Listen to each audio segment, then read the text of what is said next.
Resident Evil 4 is a game that has always been in the background of my life.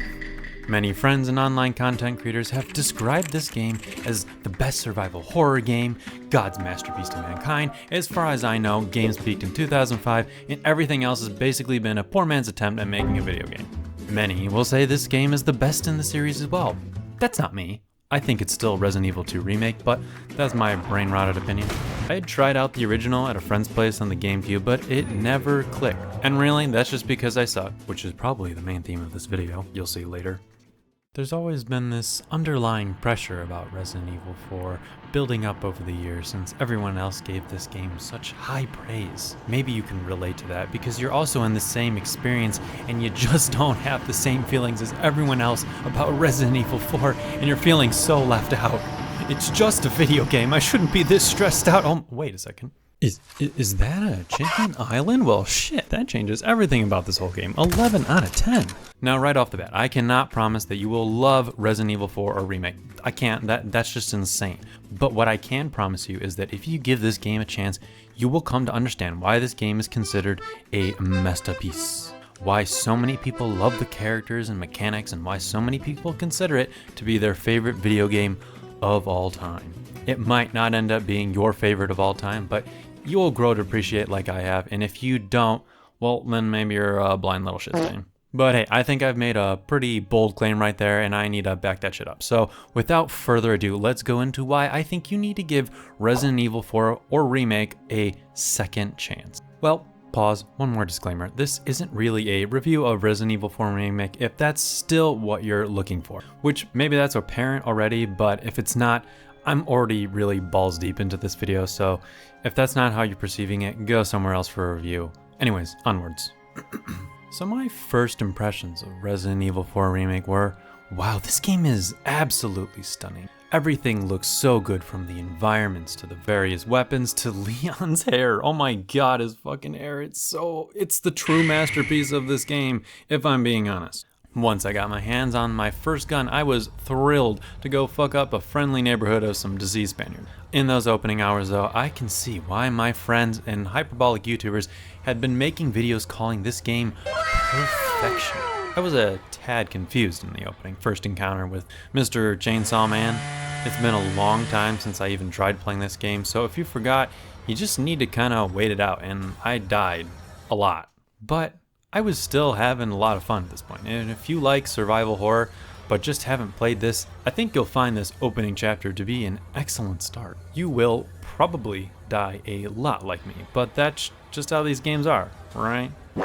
But around chapter 3, some fatigue started to settle in. The gameplay was really fun, but I kept missing headshots. The levels were beautiful, but I felt like I was running through one long hallway with some small loops and opening areas. This game wasn't like my beautiful darling Resident Evil 2 Remake and its opening chapter in the police station. It was not him. Nobody is him.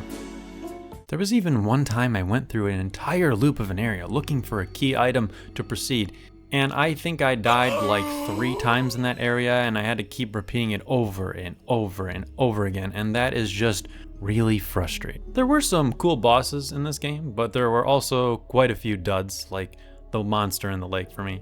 He didn't inspire me very much. Also, when you do get access to the lake, you're driving around in a boat, and while this area feels a little less linear, I didn't really like the boat controls. Also, you never get to stare at Leon's ass. The puzzles also felt kind of easy, at least compared to RE2, and my thumbs really started to get sore from constantly aiming for headshots and missing, but then I had to go back and I missed again. So I kept having to do that, and I felt like my thumbs were doing a lot more than they should be. Now jumping forward a bit, I didn't even remember you could kneecap a bitch and suplex until like 3/4 into the game. Even though I had seen it in reviews and promotional material, I just completely forgot that that was even an option. And now I'm feeling still a little bit down playing this game personally, and then in chapter 4, she appeared. The cherry on top of this stacking shit cake of things that annoyed me, and the reason I stopped playing the original. Ashley!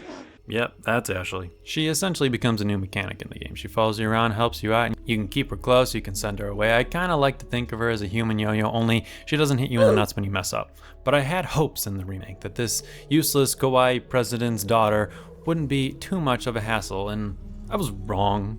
at least at first. In the first area you get her, I think Ashley died and got snatched up about 5 to 6 times before I figured it out. I was so confused. So, do I wipe everyone out and let her follow me? No, Ashley does. Do I sprint with her close behind and hope that no one gets her? No, not that either. I eventually figured it out with a mix of the two, but it really soured my experience, and again, I was already feeling a little down on this game. And this is when I personally started thinking, why do people call this game a masterpiece? There's so many issues that I'm finding. And this is frankly a dangerous place to be, and where this whole video idea started to even kind of form, and why I think hype can kind of ruin a perfectly good game. When everyone calls a game before you play it the peak of art, it's pretty sad when you don't share that experience. You feel like you're missing out on something special, or maybe you yourself are just broken and don't know what a good game is anymore. I mention a lot of this not because I'm trying to shit on this game, but to keep your hype in check. When you do try out this game again, remember, when someone calls a game a masterpiece or their favorite game of all time, that might not end up being a shared opinion. And there is no guarantee that that game will be perfect. Video games are huge, massive projects, especially in today's day and age, and so much can go wrong.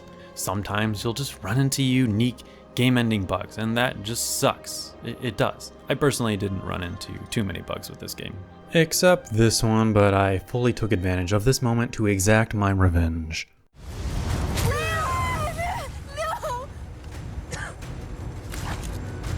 And at that point, you either quit or proceed with caution and hype in check. And personally, that's what I did. From this point on, I proceeded with my emotions in check, hands on the controller, and eyes on Ashley's hair, because damn, her hair looks great too. I also moved the game down to easy, which, yeah, you can call me a bitch, but I just wanted to enjoy the rest of the game without dying so much and worrying about my new blonde companion. There are some really great, fun, bombastic moments throughout this game. At this point, while not perfect, I was thinking, well, yeah, this is a solid 8 out of 10 game. I was getting better at the mechanics, and while it ended up being a little too easy after the difficulty change, I was having a lot more fun. Some of the latter areas had the more looping Metroidvania-esque level design, which I love in these kind of games. And the new barrage of constant, ever-changing enemy types never failed to scare the shit out of me and to introduce new mechanics and weapons that kept me on my toes. There's plenty of interesting, lovable, irritable characters to enjoy with cheesy one-liners and fun dialogue as well. Also, I don't even want to share how much time I spent playing that gun range minigame. Not only is this minigame fun with decent rewards, it is a great way to train and get better at the game's gun mechanics. And wait a second. After about the 4th encounter with this minigame and trying to 100% everything, I realized something. I don't quite suck as much anymore. Now, I'm still not an expert and about to start a hardcore playthrough, but I'm hitting headshots more consistently now. I'm learning new mechanics like the suplex. I am maneuvering Leon much more efficiently, and I'm having a lot more fun. I'm not just dragging my feet trying to get to the next cutscene or boss. I am enjoying running around and exploring this game. Now, at this point, I was pretty late in the game when I had this realization. I don't even want to show much gameplay around this time because it'll probably spoil some people, but I knew the main problem with my experience with RE4 Remake at this point, and RE4 at the back in the day, was I suck. I am more used to playing third-person, close-range combat action games like God of War, Yakuza, even Devil May Cry, and then when I made that realization, this experience is actually very similar to my first playthrough of DMC5, which is also my first DMC game. During my first playthrough of DMC5, I kinda sucked too. It wasn't until my second playthrough that I really felt that I could handle all the cool gameplay mechanics, and I wasn't just slashing around, and I could hit those S ranks a lot more comfortable. I don't really play too many third-person shooter games except for some of these games like Resident Evil, so I'm not used to these kind of games. I have played a couple, but I think most of those were just easier. Not as technically complex, or in the case of The Last of Us, just had amazing stories that were a real driver for me to actually finish and enjoy those. But even when I think about it, that game, I think I played it on easy back in the day. And now that I had this epiphany, I realize there's probably a lot of people write off this game and several others just because they suck. And I think some people might just benefit from lowering the difficulty, which I know is a sin to some, or playing it more and just giving it some time to get better. Hence why I made this video instead of a review. I'm barely confident in my own skills to dissect the game's gameplay mechanics and level design. I'm pretty new to survival horror games as well, It's not a genre I've been playing for years like many others. And Resident Evil 4 Remake is a good-ass game, but it's not just a horror game, it's a Souls-like. You need to get good or something. I'm just fucking with you. I don't actually think it's Souls-like, but it's true, you do gotta get good at some games to really enjoy them. And while you can play through this game on easy like I did the first time, this game, I think, really shines a lot more when you're playing it on those harder difficulties. Just trust me, bro. After I finished RE4 Remake, I played a bit of the original again. I started up a second New Game Plus playthrough and a regular playthrough of RE4 Remake. And during that second playthrough, I really clicked so much more in the entire experience. And while dressing up Leon as in a gangster outfit might have made the experience about 10% better, I really had a lot more fun with those opening hours. Dare I say, this game is just all around better a second time through. Most of the things that annoyed me in playthrough 1 weren't an issue this time. Getting through the game is also just a lot faster this time around, especially the puzzles, since now you might just outright remember how to solve them. I also understand why maybe that endeavor is not for you, but this is why Resident Evil 4 freaks who have played this game over 10 times are calling this a masterpiece, or even people that maybe just don't quite suck as much as shooting. They're all goddamn artists, and this game is their canvas of choice. They probably also just love the game as well, so for them it's really easy to keep playing over and over and over again, year after year. And I do the same thing with games like Xenoblade Chronicles. I know it's not a perfect game, but I love it so much I keep playing it, even though it's a 50 to 100 hour masterpiece every couple of years. I think this advice/video would pair well with any game that's got a high skill ceiling, or in a new game genre that you might not be used to. The older I get, the more I realize there's a lot I just don't know, and there's a lot I'm not good at.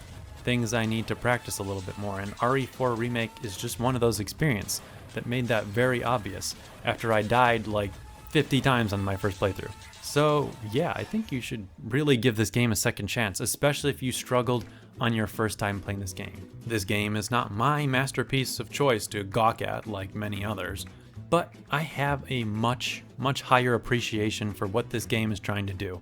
Anyways, I hope you enjoyed this video, and yeah, you did just watch a video about Resident Evil 4 Remake where the underlying message is just get good, scrub.